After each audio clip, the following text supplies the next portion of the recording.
Hello friends, welcome to my YouTube channel study with Annie में आपका बहुत बहुत स्वागत है। आज की इस वीडियो में मैं आपके लिए पार्ट 2 लेके आई हूँ और ये पार्ट 2 जो है क्लास 10th की ज्योग्राफी की बुक है, भूगोल की बुक, उसका चैप्टर नंबर जो 4 है। Sorry friends, by mistake chapter 4 कह दिया मैंने। चैप्टर जो 6 है वो मैं चैप्टर 6 करवा रही हूँ। चैप्टर 6 का पार्ट 2 है और चैप्टर 6 का नाम है विनिर्माण उद्योग। हिंदी मीडियम वालों के लिए है और ये उसी का पार्ट 2 है। पार्ट 1 मैंने अपलोड कर दिया है, तो मेरी रिक्वेस्ट है उन लोगों से जिन लोगों ने पार्ट 1 नहीं देखा है, पहले वो पार्ट 1 देख के आए, फिर इस पार्ट 2 पे आए, तो आपको ज़्यादा अच्छे से चैप्टर समझ आ जाएगा। पार्ट 2 में मैं यहाँ से स्टार्ट करवाऊंगी उद्योगों। उद्योग कहते हैं फैक्ट्रियों को, फैक्ट्रियों के उद्योगों के वर्गीकरण के आधार, ये कितने आधार हैं, सारी चीज़ें मैं आपको बताऊंगी और ये बहुत ही मोस्ट इम्पॉर्टेंट टॉपिक है। इस पेज पे तो बस एक ही लाइन ही छोटे से लिखी हुई है, नेक्स्ट पेज पे पूरा एक्सप्लेन अच्छे से वो कर रखा है, तो मैं वो चले अभी हम वो सब देखेंगे। मैंने ये सब पार्ट 1 में कवर करवा दिया, तो इसकी और बहुत सारे 15 डेफिनेशंस भी करवाई थी, वो भी मैंने पार्ट 1 में ही करवा दी थी। पार्ट 2 में चलिए स्टार्ट करते हैं। तो फ्रेंड्स, जैसे कि मैंने आपको बताया, मैं आपको ये चैप्टर नंबर 6 विनिर्माण उद्योग का पार्ट 2 है, क्लास 10th की जो ज्योग्राफी की भूगोल की बुक है हिंदी मीडियम वालों के लिए, और ये मैं सपोर्ट मटेरियल से करवाती हूँ। बहुत ही इजी नोट्स होते हैं इसमें और मैं चैप्टर के लास्ट में आपको इम्पोर्टेंट क्वेश्चंस भी देती हूँ। चलिए स्टार्ट करते हैं। उद्योग के वर्गीकरण के आधार, उपयोग किए गए कच्चे माल के आधार पर, ये जो है कच्चे माल के आधार पर है, ठीक है। तो देखते हैं कच्चे माल के आधार पर कौन से। कृषि आधारित, एक तो कृषि आधारित उद्योग हैं जो कि कच्चे माल के आधार पर हैं। इसके जैसे एग्जाम्पल हो गए कपास, जूट, चीनी, है ना। ये सब कपास का उद्योग, जूट के उद्योग, चीनी के उद्योग, ये तीन चीजों के उद्योग जो होते हैं, कपास, जूट, चीनी उद्योग, ये सब कृषि आधारित होते हैं। तो कच्चे माल के आधार पर कृषि आधारित हो गया एक पॉइंट, ये सब आपको याद करने के हैं। सेकंड पॉइंट देखते हैं फ्रेंड्स। ये सेकंड पॉइंट जो है उसी का कच्चे माल के आधार पर सेकंड पॉइंट है खनिज आधारित। एक तो हो गया कृषि आधारित और एक हो गया खनिज आधारित। तो खनिज आधारित के उदाहरण हो गए लौह तथा इस्पात के उद्योग, सीमेंट उद्योग आदि, एग्जाम्पल एक्सेट्रा। तो जो लोहे के और इस्पात के उद्योग हैं और सीमेंट के उद्योग हैं, तो वो खनिज आधारित हैं। तो ये 2 पॉइंट्स हो गए। किसके 2 पॉइंट्स हुए हैं?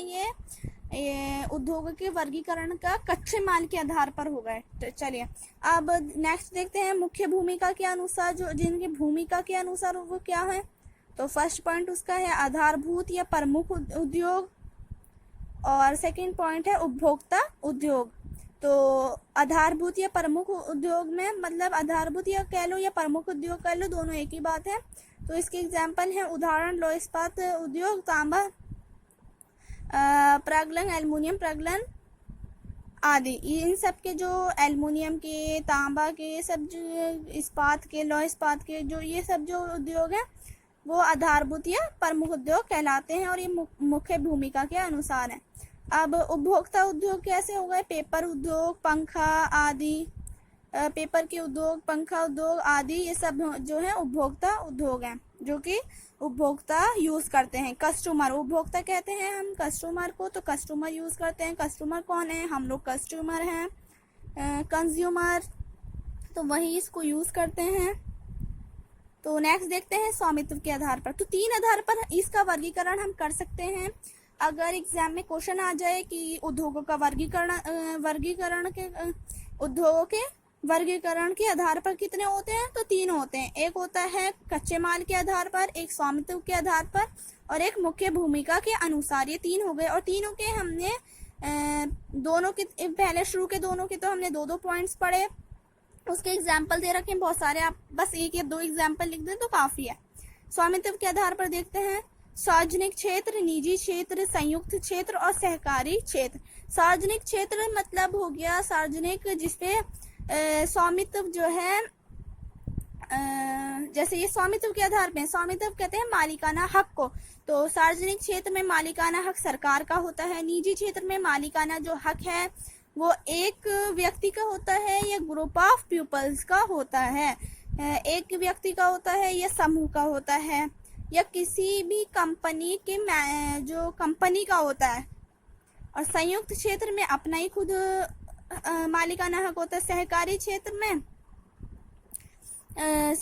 क्षेत्र में जो है सरकार का भी हो सकता है और खुद का भी हो सकता है, ये सहकारी होगा। मैंने वैसे अगर आपको इन सब की डेफिनेशन चाहिए प्रॉपर वे में तो आप पार्ट 1 प्लीज देख के आइए, फिर पार्ट 2 पे आइए, तो आपको बहुत अच्छे से मैंने सारी डेफिनेशंस उसमें जो चैप्टर में दे रखी है ना डेफिनेशन, जो चैप्टर में वर्ड आए मैंने अच्छे से उसको एक्सप्लेन कर रखा है। तो आप पार्ट 1 देख के आइए पहले। तो इसलिए मैं ये ज़्यादा एक्सप्लेन नहीं कर रही हूँ क्योंकि मैंने पार्ट 1 में अच्छे से डेफिनेशन बता रखी है। तो सार्वजनिक क्षेत्र में इसके एग्जाम्पल्स हो गए भेल, BHEL, भेल और सेल आदि एग्जाम। तो इसका 1 या 2 एग्जाम्पल लिखने होते हैं। निजी क्षेत्र में टिस्को हो गया, एक बजाज ऑटो लिमिटेड हो गया। संयुक्त क्षेत्र में ऑल इंडिया लिमिटेड हो गया। और सहकारी क्षेत्र में महाराष्ट्र में चीनी उद्योग जो है वो सहकारी क्षेत्र में आता है। अब फ्रेंड्स ये जो है प्रदूषण के दे रखे हैं, औद्योगिक प्रदूषण और पर्यावरण प्रदूषण।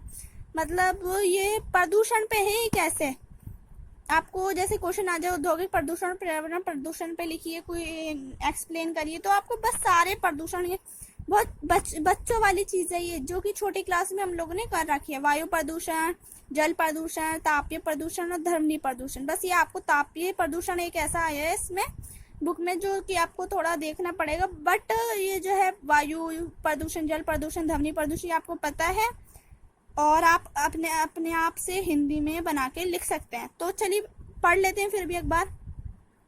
वायु प्रदूषण का पहला पॉइंट है उद्योगों द्वारा सल्फर डाइऑक्साइड और कार्बन मोनोऑक्साइड का उत्सर्जन। मतलब कि वायु प्रदूषण में जो होती है सल्फर डाइऑक्साइड और कार्बन मोनोऑक्साइड फैल जाती है हवा में, तो वायु प्रदूषण होता है। रासायनिक और पेपर उद्योग, मतलब ये कहाँ वायु प्रदूषण पेपर उद्योग से होता है। ईंट भट्टे तथा रिफाइनरी द्वारा धुआं निकलना, जब धुआं निकलता है तो वायु में वो धुआं फैल जाता है, जहरीला धुआं, तो वायु प्रदूषण उत्पन्न होता है।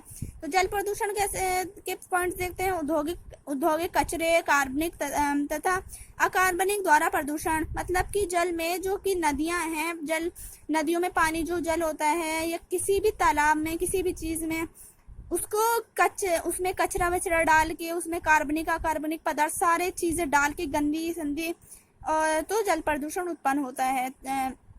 पेपर, रासायनिक, वस्त्र उद्योग तथा उद्योगों द्वारा प्रदूषण ये होता है। तो नीचे सेकंड पॉइंट में इसके एग्जांपल्स भी हैं, इसमें भी और इसमें भी।